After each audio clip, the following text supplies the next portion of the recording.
Hey everyone, today for another vlog, and I've been a bit complacent slash lazy when it comes to doing these. I mean, the initial intention with the vlog was to make it like, at least weekly, and I've made it like 6 so far in 2 months. So it's not the end of the month yet. So I guess 7. So I guess it's alright. I mean, it's not the end of the world, but I wish I was uh, more on top of these, but whatever. It's not the end of the world as well. So today I want to talk about packing light, in a physical sense, minimizing of course, but also in a mental sense, like having less ideas to stick to basically. So having a light physical backpack, but also a light mental backpack, I would say, like I made several vlogs, some of which got deleted slash pirated. I made what digital hoarding, which is my really bad habit of having lots and lots of tabs and notes and stuff, and it gets really messy. And I've been cleaning up today, and as well really the past months, because it's kind of been bad. And I think the conclusion I've come to today, with after kind of a period of a few days of feeling in a daze, like just sleepwalking, really, is that there really is no need for a heavy backpack in life. Like it's really not needed at all. And this includes ideas as well. In other words, living well is not about having a lot of ideas. It's that doesn't mean that ideas are not important, right? But it means that there's a lot more to life than just having ideas, because embodying them is what takes most of the effort, honestly. And so you can have all of the right, quote unquote, right ideas, whatever that means. I mean, I would say there is such a thing as living properly, but at the same time, living properly is also like a fluid and contextual thing. Right? It's like dynamic, it's not static. But even if you have like the right ideas, like living according to them is completely different, right? So this is what I mean by life doesn't require a heavy backpack. Is that if you can like nail the basics of life, then like there's really not much to worry about. And for me, the basics of life is the following. It's what I would call a self-improving mechanism. A self-improving mechanism is what allows you to make better and better decisions, and more precisely, even perhaps even a better way of thinking about it, it's the way of making better mistakes. It kind of sounds odd to focus on making better mistakes, but like usually people think of how to make better decisions and how to make have the more results. But those are important, but those are more like consequences, I would say, of making better mistakes than. And so the reason why making better mistakes is, I think, so important is because I might make one vlog completely about that, but well, fundamentally mistakes are inevitable because just the sheer uncertainty in life, and the fact that there are unknown variables but also unknown unknowns, so that's inevitable. Like you cannot plan the future and so on. Like planning just tends to be shit, but on the other hand you can prepare for it, right? So that's kind of the interesting nature of it. And the reason why making better mistakes is important is because it's a better mindset with regards to mistakes and failures than the usual one, which is related to results and all of that. It's more focused on like trajectory rather than results, in essence, and it's more, how to say, it's just more uh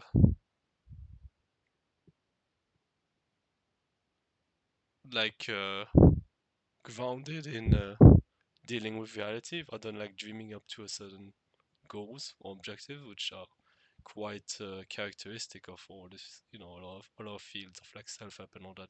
Like they kind of like get you into this like misty-eyed, or like I don't know, starry-eyed, I guess. Like they get you to dream about all those visions and stuff. And that is very important, right?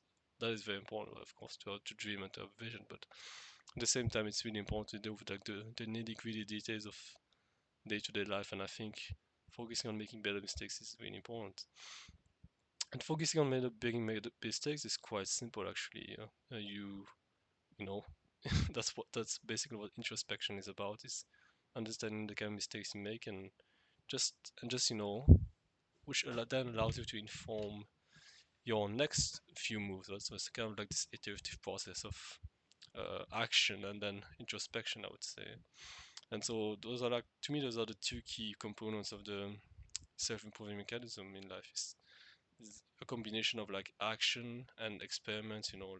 Not always doing the same thing, obviously, but sometimes you want to practice the same things or to get better at it. So depth versus breadth, both are important in terms of action. And then in terms of introspection, you want to think about your actions, your results, where you are in life, and so on. And there's a third component which I think is quite important as well, which is like the ground that allows both of these to happen, which is a certain sense of stability. So in order to, for example, think and introspect, you need enough time and energy, right, to allow that to happen. So that's what I would call stability. It's the requisite resources that you need to do the self-improving mechanism in the first place. Um, so stability is made of like the most common resources you find in life, such as money, time, energy, and attention. Attention is your ability to focus, what you want to do, which is very important nowadays, well, because of all the distractions we find ourselves surrounded by. And so stability, for example, with money, for instance, you if you, like, for example, run out of money, let's say you want to improve at drawing, right? So the self-improving mechanism idea applies to life, but also to its sub aspects. So if you want to improve at drawing, you're going to practice and you're going to introspect about your drawing, right? So you're going to draw and then you're going to see what you like about it and what you don't like about it, and you can just keep doing that cycle. But obviously, if you don't get money from drawing, you're gonna have to find another way to draw it. So that's kind of what the stability aspect comes from. You can't just look at things in isolation. You obviously need resources to do something, and when you get to a point where the thing you're doing and improving is also giving you enough money to keep doing it forever, basically, that's when you've kind of reached an escape velocity, you could say, um, rather than like a dependency on external resources, right? So in more down to earth terms, what I'm saying is that once you can make, let's say for withdrawing, once you can make more money than you use withdrawing, then you can just keep doing it forever, right? So you don't have to worry about the external pressures of drawing. So this was about the self-improving mechanism, and to me, this is an example of the kind of thing that it's like, once you can see it in life, like you don't need to, like, how to say. What I'm saying, in other words, is that, like, it is good to have books, it is good to have ideas, but I think it's important to realize that, like, the mechanism that allows you, or that allows anyone to come up with those ideas, it's always there, right?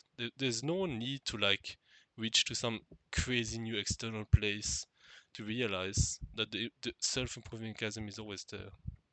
You can always introspect. It's always available to you. You can always, like, do things or try something else.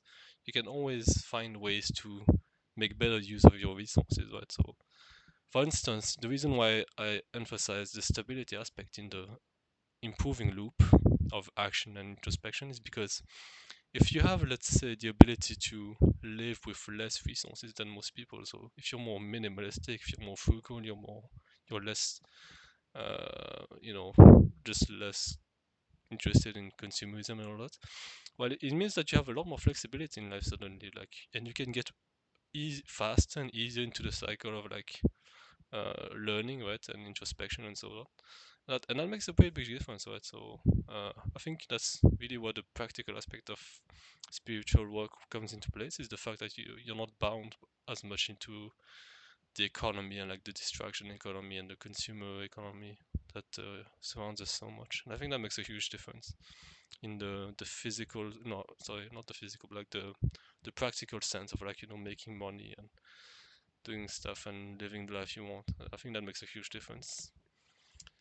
And so that was about, yeah, that was about that whole digression about the self-improving mechanism, I want to do that because I just want to mention that, and I really want to remind this myself, is the fact that you don't need the books to learn. Basically, books are like, I would compare books to like fruits. Like they're the fruits of learning, but and they will absolutely help learning, right? So obviously the fact that we have like the drawing fundamentals that were established by people before us, that really really helps people how to draw and how to improve faster, right? Like that's undeniable. But on the other hand, like it's the process of learning is available all the time. It's and as you learn more, you obviously learn more about learning as well, obviously, right? So there is a sense in which you're not dependent on books, and I think that's kind of the thing I've kind of been scared of letting go of ideas and books and all that, which is I think why I've been holding information for so long over the past years, and quite a lot of notes as well.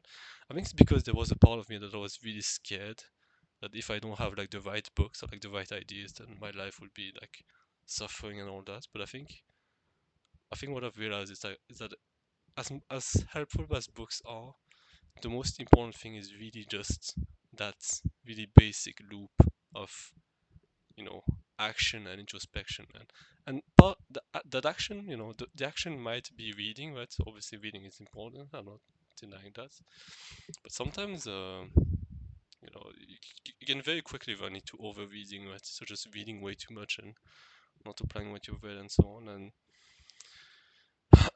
it feels like there's kind of been a weight lifted off my shoulders by just saying out loud that I don't need the books, to live.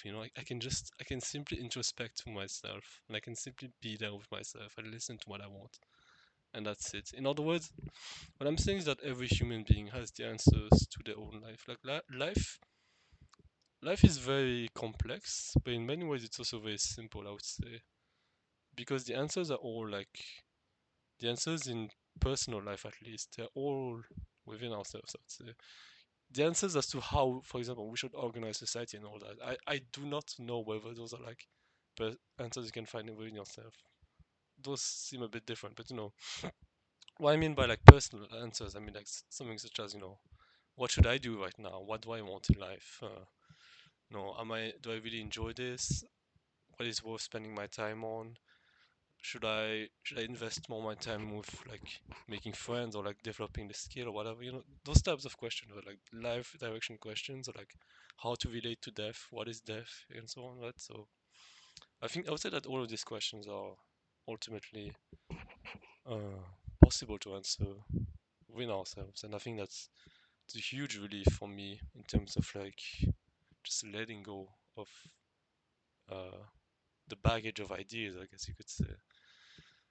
Yeah, it's it's kind of hard to explain why I hoard ideas so much, but I think ultimately the hoarding I'm familiar with is a form of fear. It's a scarcity mindset, right? So that's what it is. It's a scarcity mindset. It's a belief that if I don't keep all of these ideas, that somehow I will never have them. Um, it's really interesting how nowadays I come across insights like nowadays, for over the past years, I've come across insights on the internet that I literally had on my own, like so it's kind of interesting. I think it's pretty reassuring to myself the fact that pe- people can just come with their own insights. Like it's like truth is not something to just study and hold and just hold. Like it's just I feel like it's always available.